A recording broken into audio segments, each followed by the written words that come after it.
Welcome function, folks. This is the second lesson in 1.10, and it's completely different. They're not really related, the part 1 and part 2 for today. They're just little half lessons. For the 3-minute review, you are asked to do this sheet called Inequalities, and if you haven't done that yet, stop the video and go through it. It'll take you about 5 minutes, and then it'll make more sense what I'm talking about in this short lesson. So the inequality sheet, when you went through, what you found is that we can perform operations on equalities in the same manner as equations, except, well, what sort of things? Well, the idea is you're supposed to come up with some statement that's true, like 6 is greater than -4, and then do stuff to it. So if you multiply both sides by 6 or 7 or anything like that, then you'd end up with a statement that was still true, right? So this is still true, this is true, and this is still true. What ones didn't work, and hopefully you found this, you could add and subtract anything you wanted to, but you multiply by a fraction. But if you multiplied or divided by a negative, so for instance, let's say if I multiplied by -2, then I'd have -12 and 8, and then suddenly this isn't true anymore, right? So this is not true. If I wanted to make it true, I'd have to put the inequality sign in the opposite order. So it says we can perform operations on inequalities like multiplying, dividing, adding, and subtracting in the same manner as equations, except if we multiply or divide by a negative, we must change the direction of the inequality sign. Okay, and remember that this one is a greater than, and this one is a less than. And that's how we read them. And the way I remember that is this is the one that you can make into a G for greater than, and this is the one that's an L for less than, and it doesn't work the other way. And so what's the moral of this? Well, if we have an inequality like this, on the sheet, we're guessing and checking values. So well, we don't have to do that. We can solve this like a normal inequality, just that if I multiply or divide by a negative, I got to switch the direction of the sign. So this is a greater than because it's can make a G out of it. But I'm just going to solve this like it were an equation. So I subtract 3 from both sides. Right, that's the operation I did, is subtract 3. And then now notice I got to be careful here. So this is the spot where the next step would be dividing by a negative. And when I divide by a negative, I know that I have to switch the direction of the sign. So I divide by a negative, I end up with -1, but then it goes from being a greater than or equal to a less than or equal to, and asks me to graph the solution on a number line. Well, what does that mean?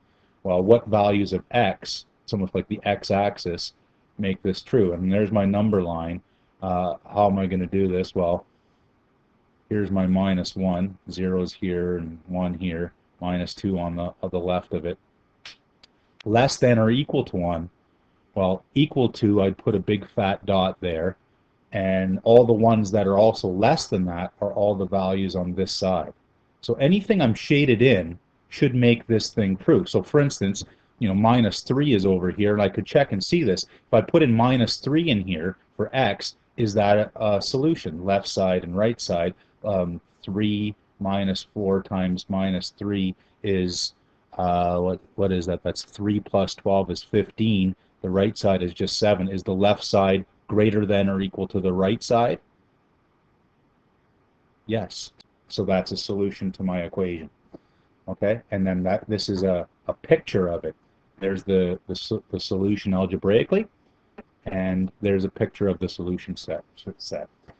Here I've got an equation. I've got inequality, rather, a less than, and I got stuff on both sides.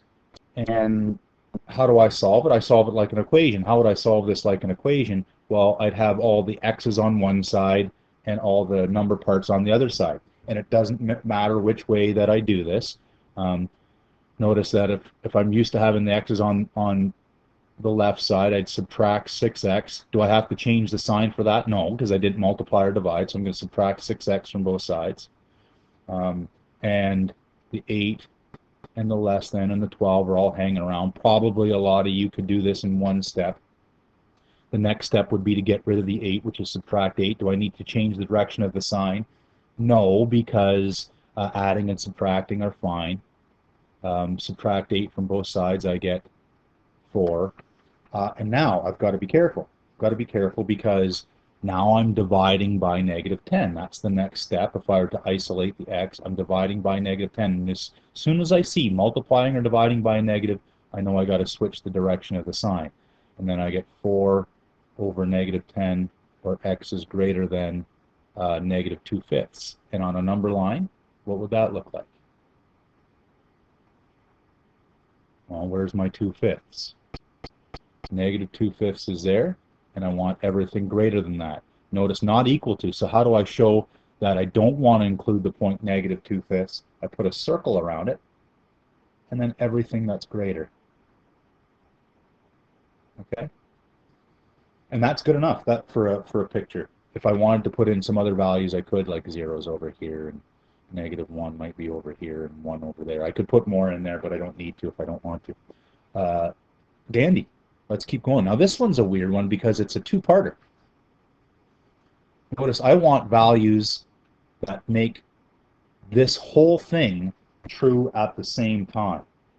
Well, how do I do this? How do I solve for x? Well, what would be the step to get x alone? I'd add 4 to both sides. You say, well, hang on, how does both sides work? Well, what I need to do is add 4 to all 3 parts at the same time. So add 4. Add 4. Then what do? Next step is divide by 2. Do I have to change the sign in any of these? No, because I'm not multiplying or dividing by a negative. And this is x is 9 is less than x, which is less than 16. Or I could read it in 2 pieces. I could read it. I want the ones where x is greater than or equal to 9, and the ones where x is less than or 16, less than or equal to 16. The way I like thinking of these, and maybe you remember some of these from grade 11. Oops, thought I had a. There we go. The way I like to think of these is these are my goalposts. 9 and 16 are my goalposts, and anything in between them is a solution. X is in between my goalposts 9 and 16. And notice that my goalposts are also solutions. So anything in here is also a solution. Anything where x is greater than 9 and less than 16. So if I tried anything in there, x equals 10, for instance, would make both of these sides of the inequality true. Okay, that's it. There's 2 little lessons there, and there's a bunch of homework for you to try from the 2 pieces. Remember, you also have the 1.10a on applying polynomial equations, and to do some homework as well. So I wonder what's next. Part 1 was applying polynomial equations. Now we did inequalities, linear inequalities. I wonder what a polynomial inequality might look like. I wonder what we'll be doing tomorrow.